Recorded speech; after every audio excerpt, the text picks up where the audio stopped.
In today's connected world, we rely heavily on the grid to power our daily lives. Electricity is a cornerstone of modern living, powering everything from lights to refrigerators, medical equipment, and sewage systems.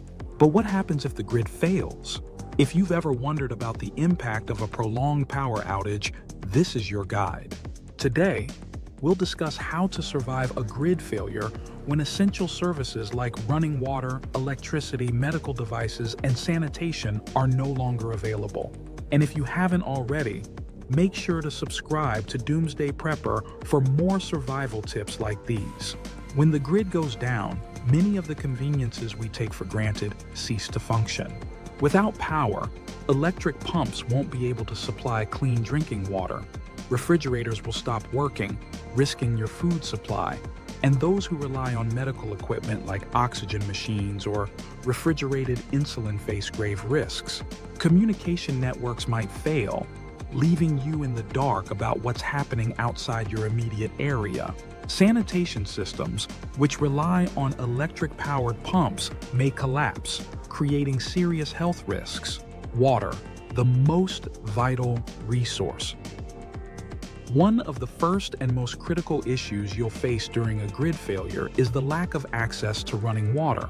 In most modern systems, electric pumps are used to deliver water to your home. When the power goes out, these pumps stop working, and you're left without a reliable water source. The best way to prepare for this is by having a backup water supply. Start by storing at least 1 gallon of water per person per day for a minimum of 3 days. But if you're prepping for a longer-term grid failure, it's smart to have much more. Consider 30 days of water supply for each person in your household. Invest in large water containers or barrels that you can fill in advance. Another option is to collect rainwater. Set up a rainwater collection system, including barrels, gutters, and filters, to capture and purify rainwater.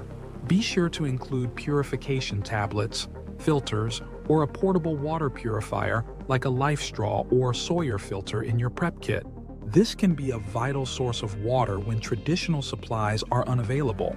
In addition to stored and collected water, it's essential to know where you can access water outside your home.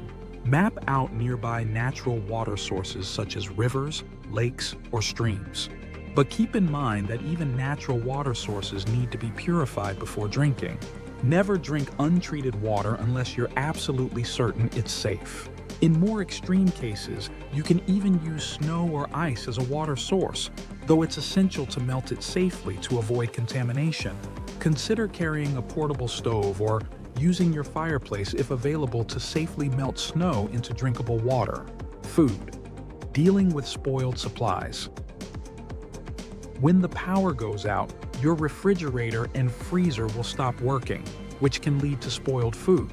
If you're in an area that regularly experiences power outages, it's a good idea to have a non-electric way of preserving food.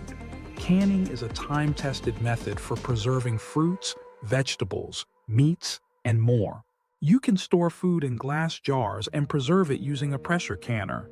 If you don't already can, it's a skill worth learning, and it can help keep your food supply viable during an extended grid failure. Additionally, having a stockpile of non-perishable food items is essential. Canned goods, freeze-dried meals, rice, beans, and pasta can last a long time without refrigeration. These can form the backbone of your emergency food supply. Look for foods that provide a balanced nutritional profile, including proteins, carbohydrates, and essential vitamins. One often overlooked option is dehydrated food. This can include fruits, vegetables, and even full meals. Dehydrated food is lightweight, compact, and has a long shelf life. You can purchase pre-packaged meals or create your own by dehydrating fresh produce. Another great option is MREs, meals ready to eat, which are designed for long-term storage and are an excellent solution for a grid failure scenario. If you have a generator or alternative power sources like solar panels, this can help keep your fridge and freezer running for a limited time. But remember, fuel shortages could impact the functionality of generators, so it's important to plan accordingly. Medical equipment. Planning for vulnerabilities. Another critical concern during a grid failure is medical equipment. For those who rely on electric-powered devices like oxygen concentrators, CPAP machines, or refrigerated medications, a power outage could quickly become life-threatening. To prepare for this, ensure that you have backup systems in place. For example, consider purchasing a backup power source, like a portable generator or an uninterruptible power supply, UPS, for essential medical devices. Solar-powered chargers can also provide a renewable, off-grid solution. For critical medications that need refrigeration, consider investing in a portable refrigerator or cooler that can run on a battery or solar power. If you rely on prescription medications, talk to your doctor about getting extra supplies in advance. Keep your medication in its original packaging and make sure to store it in a cool, dry place. For medical devices that require charging, consider using a solar-powered charger or power bank to keep them operational for as long as possible.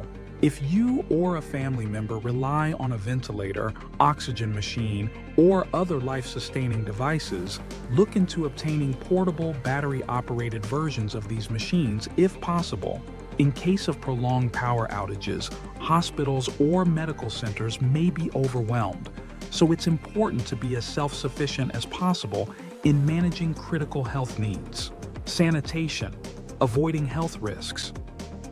Sanitation becomes a significant issue during a grid failure, especially in urban areas where sewage treatment plants rely on electric pumps. When the power goes out, waste treatment systems may cease to function, and you could be left without a way to safely dispose of waste. In preparation, set up a backup sanitation system. This can include portable toilets, composting toilets, or simply having a plan for waste disposal. If you live in an area with reliable rainfall, consider using a rainwater collection system for flushing. You can also use a bucket system with lined bags to handle waste until you can dispose of it properly. Hygiene is equally important. Keep a stockpile of hygiene supplies like soap, hand sanitizer, disinfecting wipes, and toilet paper. In an extended grid failure, maintaining proper hygiene can help prevent the spread of disease. This includes washing your hands regularly and cleaning surfaces that may be contaminated. If you have access to an outdoor area, consider creating a designated waste disposal site. It could be a simple pit toilet, or if you live in a rural area, you might want to dig a composting pit. The goal is to create a system that helps minimize health risks and ensures waste is managed properly. Be sure to always bury waste properly and keep sanitation practices high on your list of priorities during a grid failure. Communication. Staying informed. In a grid failure, communication becomes a challenge. Without power, your phone may not charge, and traditional forms of communication, like landlines, could be down. It's important to have backup communication systems in place. One option is to invest in a hand crank or solar-powered radio. These radios can provide emergency broadcasts, giving you important information on the status of the grid and any other critical updates. Similarly, a battery-powered or solar-powered phone charger can ensure that your cell phone remains operational for as long as possible. If you have a ham radio license or are considering obtaining one, a ham radio system can be invaluable during a grid failure. Ham radios allow you to communicate with others even if traditional phone lines are down, and they can provide vital information during emergencies. In addition to external communication, you'll need an internal system to keep in touch with your household. Walkie-talkies or two-way radios are a great way to stay connected when the grid is down. Pre-arrange emergency signals or check-in times so everyone knows what to do if communication becomes difficult. It's also important to stay updated on potential threats in your area. This can include weather events, civil unrest, or other dangers that may arise. A well-prepared prepper understands the need to monitor local developments even if traditional communication methods are unavailable. Mental preparedness. Staying calm and focused. Grid failure is not just a physical challenge. It can also take an emotional toll. The loss of electricity and access to resources can be stressful, especially if it's prolonged. The best way to handle this is through mental preparedness. Stay focused on the things you can control. Keep your emotions in check, as panic can lead to poor decision-making. Maintain routines as much as possible, and ensure everyone in your household has specific tasks to do. When the power goes out, work together to maintain a sense of normalcy and purpose. Practice stress reduction techniques such as deep breathing, meditation, or exercise. If you find yourself getting overwhelmed, take a step back and focus on the basics: water, food, and shelter. These are the foundations of survival, and they are things you can control. Another important aspect of mental preparedness is staying positive. A positive attitude can help you push through difficult situations and maintain morale. Keep in mind that grid failure isn't the end. It's just a temporary disruption that you're well equipped to handle. A grid failure is a significant challenge, but with the right preparation and mindset, it doesn't have to be catastrophic. Water and food preservation, medical backups, sanitation systems, alternative energy, and communication methods can all keep you and your family safe. By investing time in practicing these skills and creating a robust plan, you'll be